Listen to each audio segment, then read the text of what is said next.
Bismillahirrahmanirrahim. Assalamualaikum warahmatullahi wabarakatuh. Perkenalkan, nama saya Silvina dengan NIM 12080223745 dari kelas Agroteknologi 4E dengan mata kuliah Teknologi Aplikasi Pestisida dengan dosen pengampu Bapak Yusmar Mahmud, SPMSI. Baiklah, di sini saya akan menjelaskan tentang pencemaran lingkungan terhadap tanah. Yang selanjutnya tentang pencemaran lingkungan. Peristiwa pencemaran baru dapat dikatakan sebagai pencemaran lingkungan bila lingkungan yang tercemar adalah lingkungan hidup dari manusia yang terkena dampak negatif yang tidak diinginkan oleh manusianya. Dan di dalam lingkungan tersebut terdapat bahan-bahan berbahaya yang disebabkan oleh peradaban manusia itu sendiri. Dampak penggunaan dari pestisida ada dua dampak, yaitu dampak negatif dan dampak positif. Yang saya jelaskan pertama yaitu dampak negatif. Menimbulkan dampak negatif baik itu bagi kesehatan manusia maupun bagi kelestarian lingkungan, dan meningkatkan perkembangan populasi jasad pengganggu tanaman. Yang kedua yaitu dampak positif, berperan dalam mengendalikan jasad-jasad penggunaan dalam bidang pertanian. Pestisida dapat mencegah tanaman dari serangga atau OPT. Materi selanjutnya yaitu pestisida meningkatkan perkembangan populasi jasad pengganggu tanaman. Yang pertama saya jelaskan munculnya ketahanan hama terhadap pestisida. Timbulnya ketahanan hama terhadap pemberian pestisida yang terus-menerus merupakan fenomena dan konsekuensi ekologis yang umum dan logis. Munculnya resistensi adalah sebagai reaksi evolusi dalam menghadapi suatu tekanan. Karena hama terus-menerus mendapatkan tekanan oleh pestisida, maka melalui proses alami, spesies hama mampu membentuk strain baru yang lebih tahan terhadap pestisida, tentu yang digunakan oleh petani. Yang selanjutnya yaitu resurgensi hama. Peristiwa resurgensi hama terjadi apabila setelah diperlakukan aplikasi pestisida, populasi hama menurun dengan cepat dan secara tiba-tiba justru meningkatkan lebih tinggi dari jenjang populasi sebelumnya. Resurgensi sangat mengurangi resurgensi hama selain disebabkan karena tumbuhnya musuh alami. Ternyata dari penelitian 5 tahun terakhir dibuktikan bahwa ada jenis pestisida tertentu yang memacu peningkatan telur serangga hama. Yang selanjutnya yaitu ledakan populasi hama sekunder. Peristiwa hama sekunder terjadi apabila setelah perlakuan pestisida menghasilkan penurunan populasi hama utama.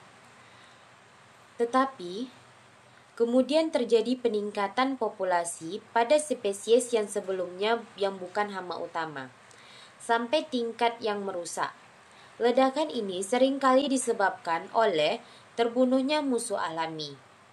Akibat penggunaan pestisida yang berspektrum luas, pestisida tersebut tidak hanya membunuh hama utama yang menjadi sasaran, tetapi juga membunuh serangga yang berguna yang di dalam keadaan normal.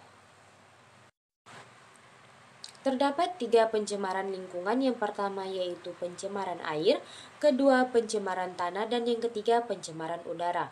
Baiklah, saya akan menjelaskan yang pertama yaitu pencemaran air.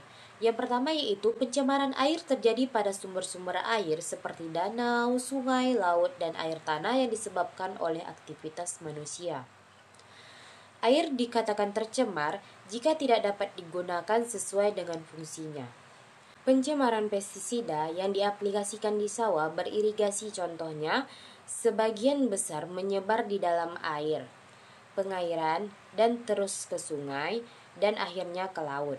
Memang di dalam air terjadi pengenceran, sebagian ada yang terurai dan sebagiannya lagi tetap. Meskipun konsentrasi residu mengecil, tetapi masih tetap mengandung resiko yang mencemari lingkungan. Selanjutnya yaitu pencemaran tanah. Pestisida di dalam tanah akan mengalami dekomposisi baik secara fisik, kimia maupun biologis. Tetapi untuk senyawa yang persisten akan terakumulasi di dalam tanah.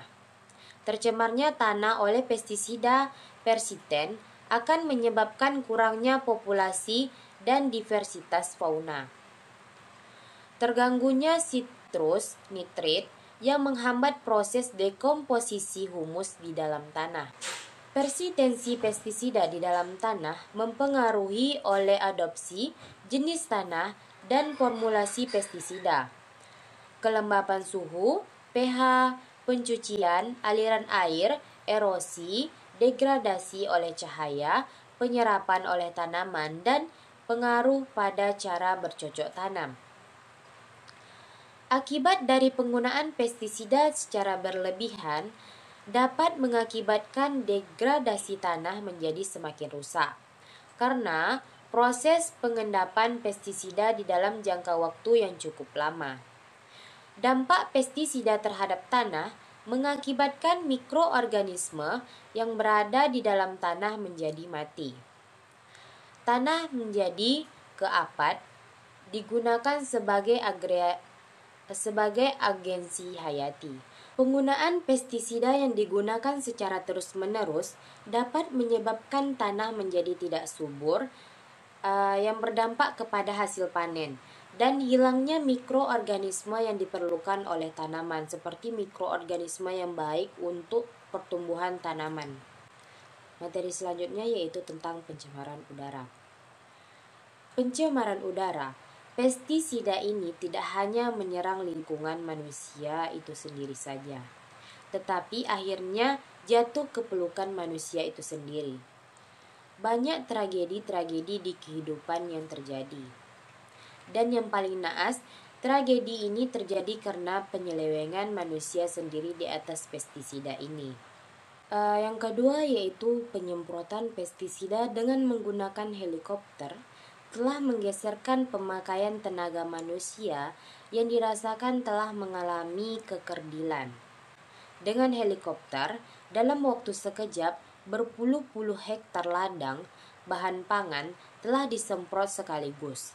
Tetapi, daerah-daerah yang bukan sasaran maupun hewan-hewan dan serangga bukan sasaran target pembunuh ikut menikmati hujan pestisida dan cucuran helikopter. Yang ketiga, suatu bukti bahwa hewan bukan sasaran mendapatkan getahnya adalah di kasus sebelah Timur Leonis, Amerika Serikat. Pada tahun 1954 telah dilakukan penyemprotan suatu senyawa dengan maksud untuk menghentikan Jepang beetle atau kumbang Jepang. Tetapi ternyata banyak spesies burung musnah di daerah penyemprotan. Nasib yang dialami pula oleh kucing, tupai, dan predator lainnya. Baiklah, itulah sekian dari presentasi saya tentang pencemaran lingkungan terhadap tanah. Lebih dan kurang saya mohon maaf. Wabillahi taufik wal hidayah. Wassalamualaikum warahmatullahi wabarakatuh.